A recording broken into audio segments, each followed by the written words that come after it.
اهلا بكم في فيديو جديد. معاكم هادي هشام، وهنتكلم النهارده عن كونراد ميشيلاك.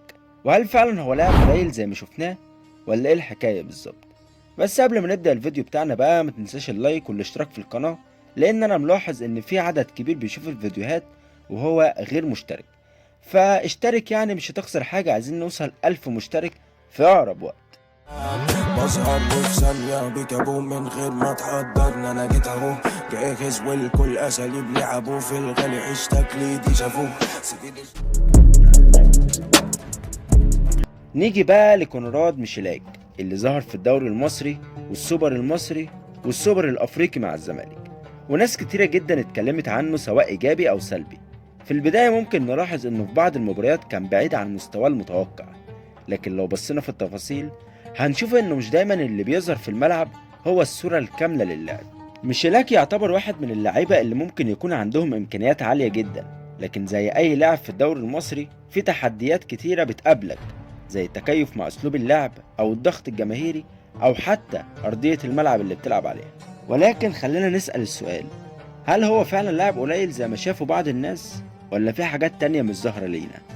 ده اللي هنكتشفه مع بعض خلال الفيديو ده، فخلونا نبدأ ونشوف. مبدئيا كده خلينا افكرك ان كونراد من خلال الفيديوهات اللي شفناها مع فريق السعودي ما كانتش بالسوء اللي شفناه اخر مباراتين ليه مع الزمالك. يعني تقدر كده تقول اننا شفنا لاعب بيقدر يعدي من المدافعين بكل سهولة وسريع جدا، وكمان انهاء الهجمة عنده ممتاز. طب جميل الكلام ده، اشمعنى بقى لما جه عندنا قلب على حميد حداد وما شفناش اي حاجة من المهارة دي؟ عشان اجاوبك على السؤال ده يا صديقي، محتاج ان انا اذكر لك حالتين دايما بيتكرروا مع اللعيبة الاجانب اللي بتجيلنا. واول حالة ان اللاعب اللي بيجيلنا ما يتأقلمش على الوضع اللي هو فيه، بمعنى اصح ان في لعيبة ما بتعرفش تلعب تحت ضغط جمهوري او لاي فرقة عندها قاعدة جماهيرية بشكل كبير.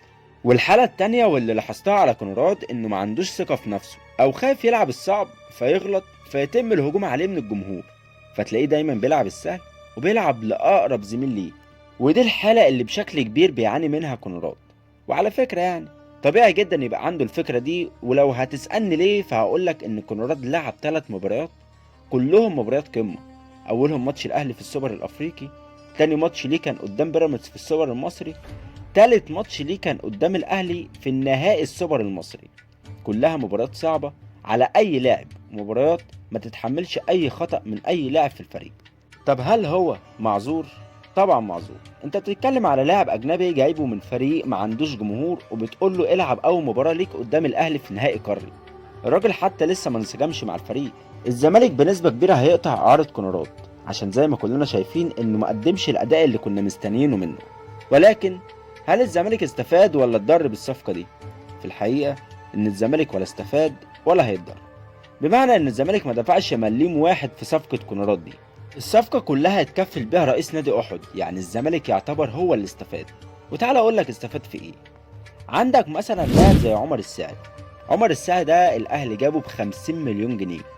طب هل عمر الساعي شارك مع الاهلي؟ الاجابة لا. كونراد جاي بشكل مجاني. طب هل كونراد شارك مع الزمالك؟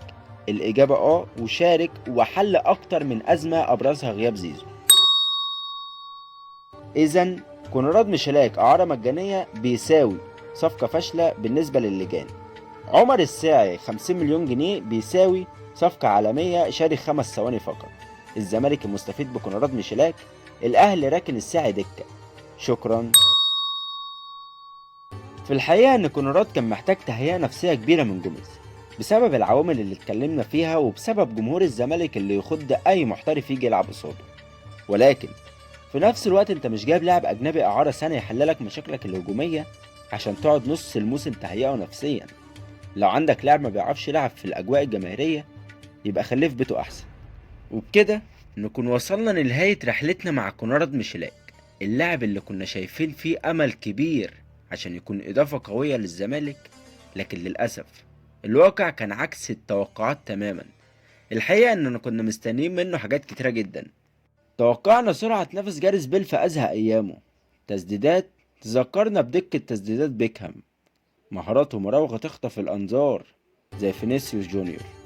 لكن اللي شفناه في الملعب كان مستوى أقل بكتير من طموحاتنا كلاعب في فريق بحجم الزمالك. كونراد كان المفروض إن هو يعوضنا على اللاعب بقيمة أشرف بن شرقي، اللاعب اللي ساب بصمة واضحة في تاريخ النادي، لكن الأداء اللي قدمه السويدي كان أقل من العادي بكتير. بصراحة مقارنته بإبراهيم هنداي، فاحنا كده بنظلم إبراهيم هنداي.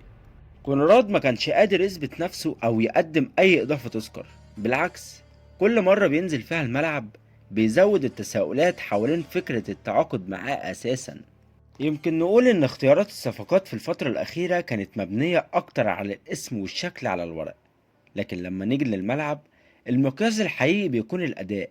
ومع الأسف كونراد ميشيلاك ما كانش عنده أي من المقومات اللي تخليه لاعب مؤثر في فريق كبير زي الزمالك. هنا بقى بتيجي مسؤولية إدارة النادي والجهاز الفني في اختيار اللاعبين بعناية أكبر. لازم نبدأ نفكر في احتياجات الفريق الفعلية، بدل ما نركز على لاعبين شكليا واعدين لكن عمليا مش بيقدروا يقدموا المستوى المطلوب. جمهور الزمالك جمهور عظيم، ومن حقه يشوف فريقه بيضم لعيبة على أعلى مستوى، مش مجرد أسماء بتتعاقد معاها وخلاص. في النهاية كونراد ميشيلاك تجربة ممكن ناخد منها دروس كتيرة جدا، أهمها إن النجاح مش بيجي بالصدفة، وإن كل صفقة لازم تكون مبنية على رؤية واضحة ومتابعة دقيقة. ده مش تقليل من اللاعب كشخص، لكن الزمالك ليه معايير خاصة، ومش أي لاعب يقدر يكون قد المسؤولية. وبس كده يا معلم، ده كان الفيديو بتاعنا النهاردة. ولو عجبك بقى الفيديو ما تنساش تروق على أخوك، لايك، سبسكرايب للقناة، وخد لك لفة في الفيديوهات القديمة. مع السلامة.